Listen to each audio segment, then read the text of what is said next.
In Search of the Castaways, or the Children of Captain Grant, by Jules Verne, Book 2, Chapter 3, Cape Town and Monsieur Voigt.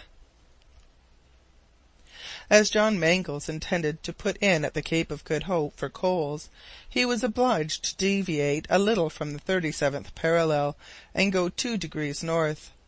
In less than 6 days he cleared the 1,300 miles which separate the point of Africa from Tristan d'Acunha, and on the 24th of November, at 3 p.m., the Table Mountain was sighted. At 8 o'clock they entered the bay, and cast anchor in the port of Cape Town. They sailed away next morning at daybreak. Between the Cape and Amsterdam Island there is a distance of 2,900 miles, but with a good sea and favouring breeze, this was only a 10 days' voyage. The elements were now no longer at war with the travellers. As on their journey across the Pampas, air and water seemed in league to help them forward. "Ah, the sea, the sea!" exclaimed Paganel. "It is the field par excellence for the exercise of human energies, and the ship is the true vehicle of civilization. Think, my friends, if the globe had only been an immense continent, the 1,000th part of it would still be unknown to us, even in this 19th century.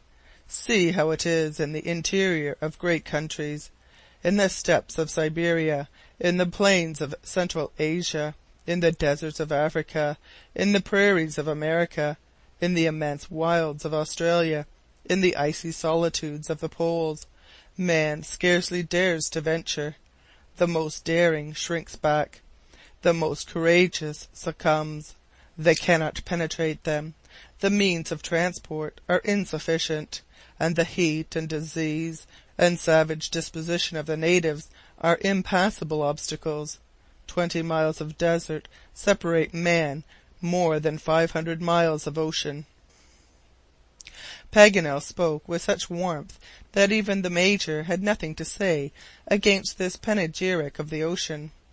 Indeed, if the finding of Harry Grant had involved following a parallel across continents instead of oceans, the enterprise could not have been attempted. But the sea was there, ready to carry the travellers from one country to another, and on the 6th of December, at the first streak of day, they saw a fresh mountain apparently emerging from the bosom of the waves. This was Amsterdam Island, situated in 37 degrees 47 minutes latitude and 77 degrees 24 minutes longitude, the high cone of which in clear weather is visible 50 miles off. At 8 o'clock its form, indistinct though it still was, seemed almost a reproduction of Teneriffe. "And consequently it must resemble Tristan d'Acunha," observed Glenarvan. "A very wise conclusion," said Paganel. "According to the geometric axiom that 2 islands resembling a third must have a common likeness, I will only add that, like Tristan d'Acunha, Amsterdam Island is equally rich in seals and Robinsons." "There are Robinsons everywhere, then?" said Lady Helena. "Indeed, madam," replied Paganel. "I know few islands without some tale of the kind appertaining to them, and the romance of your immortal countryman, Daniel Defoe, has often been enough realized before his day." "Monsieur Paganel," said Mary, "may I ask you a question?" "Two, if you like, my dear young lady, and I promise to answer them." "Well, then, I want to know if you would be very much frightened at the idea of being cast away alone on a desert island." "I?" exclaimed Paganel. "Come now, my good fellow," said the Major, "don't go and tell us that it is your most cherished desire." "I don't pretend that it is. But still, after all, such an adventure would not be very unpleasant to me. I should begin a new life. I should hunt and fish. I should choose a grotto for my domicile in winter and a tree in summer. I should make storehouses for my harvests. In one word, I should colonize my island."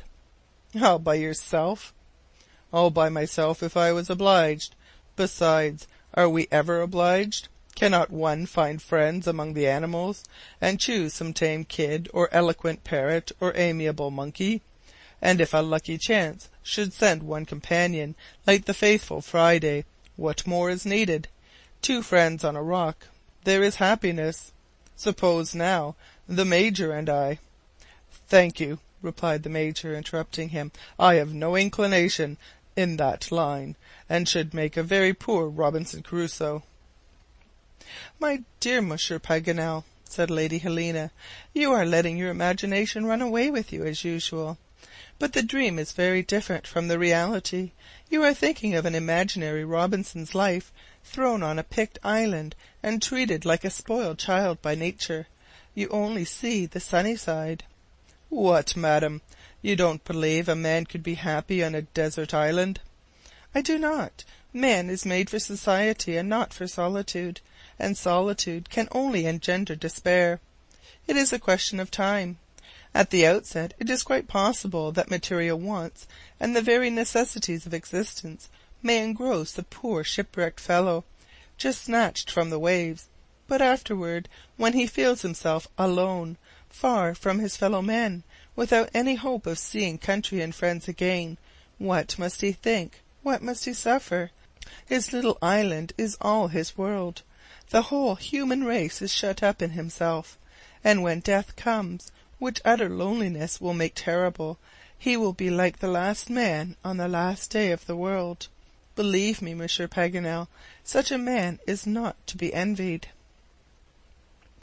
Paganel gave in, though regretfully, to the arguments of Lady Helena, and still kept up a discussion on the advantages and disadvantages of isolation, till the very moment the Duncan dropped anchor about a mile off Amsterdam Island. This lonely group in the Indian Ocean consists of 2 distinct islands, 33 miles apart, and situated exactly on the meridian of the Indian peninsula. To the north is Amsterdam Island, and to the south St. Paul, but they have often been confounded by geographers and navigators. At the time of the Duncan's visit to the island, the population consisted of 3 people, a Frenchman and 2 mulattoes, all 3 employed by the merchant proprietor. Paganel was delighted to shake hands with a countryman in the person of good old Monsieur Viot. He was far advanced in years, but did the honours of the place with much politeness. It was a happy day for him when these kindly strangers touched at his island, for St. Peter's was only frequented by seal-fishers and now and then a whaler, the crews of which are usually rough, coarse men. Monsieur Viot presented his subjects, the 2 mulattoes. They composed the whole living population of the island, except a few wild boars in the interior, and myriads of penguins.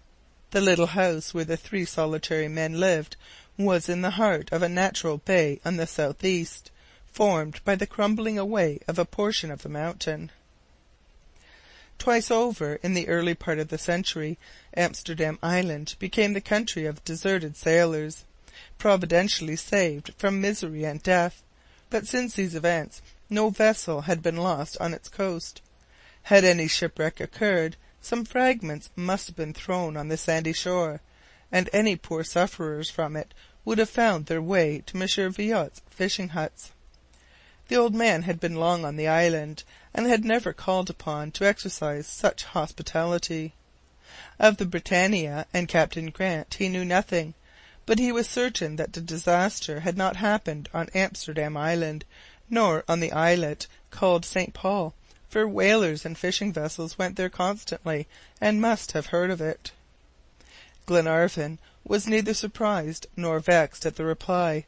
Indeed, his object in asking was rather to establish the fact that Captain Grant had not been there than that he had. This done, they were ready to proceed on their voyage next day. They rambled about the island till evening, as its appearance was very inviting. Its fauna and flora, however, were poor in the extreme. The only specimens of quadrupeds, birds, fish, and cetacea, were a few wild boars, stormy petrels, albatross, perch, and seals.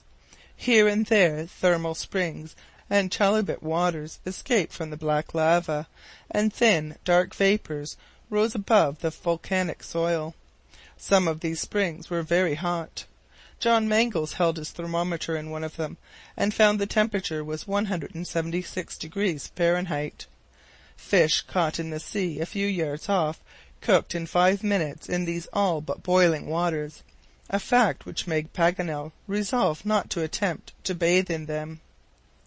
Toward evening, after a long promenade, Glenarvan and his party bade adieu to the old Monsieur Viot, and returned to the yacht, wishing him all the happiness possible on his desert island, and receiving in return the old man's blessing on their expedition. End of Book 2, Chapter 3.